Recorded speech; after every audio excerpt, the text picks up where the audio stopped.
वज़ीर दिफा ख्वाजा आसिफ ने कहा है कि दहशतगर्दी के खिलाफ पाकिस्तान फ्रंट लाइन पर लड़ रहा है। पाकिस्तान ने बैनुल-अक़वामी जिम्मेदारी पूरी की है। दहशतगर्द अमरीका के हवाले किया।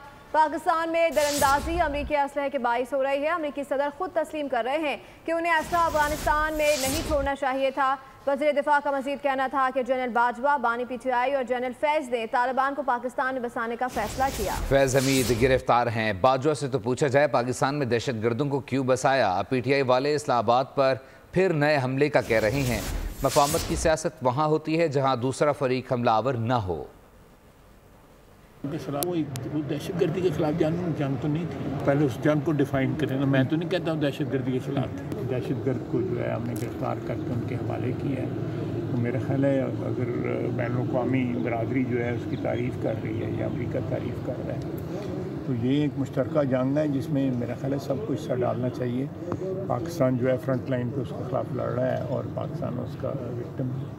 अच्छा, इस वक्त तो जो भी दरअंदाजी हो रही है पाकिस्तान में वो सारी की सारी जो है अमेरिका जो एक बड़ा हाई टेक किस्म का असला यहाँ पे छोड़ गया हुआ है उसकी वजह से हो रही है।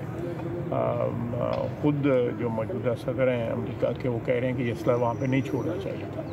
तो मैं समझता हूँ कि अमेरिका एक अपनी गलती का एहसास कर रहे हैं। वो कह रहे हैं कि हम इस असले को वापस वहाँ से मंगाएंगे। इससे मुफाहमत किसी से मुफाहमत हो सकती है। वो बात उन्होंने मुफाहमत वाली की है। 3-4 वो हमले कर चुके हैं इस्लामाबाद के ऊपर। अब एक नए हमले की ईद के बाद तैयारी कर रहे हैं। तो उसके बाद आप समझते हैं मुफाहमत की सियासत होनी चाहिए। जब कोई दूसरा फरीक हमलावर हो रहा हो तो फिर आपको मुज़ाहमत की सियासत करनी चाहिए। सब्सक्राइब करें और बेल दबाएं ताकि कोई खबर रह न जाए।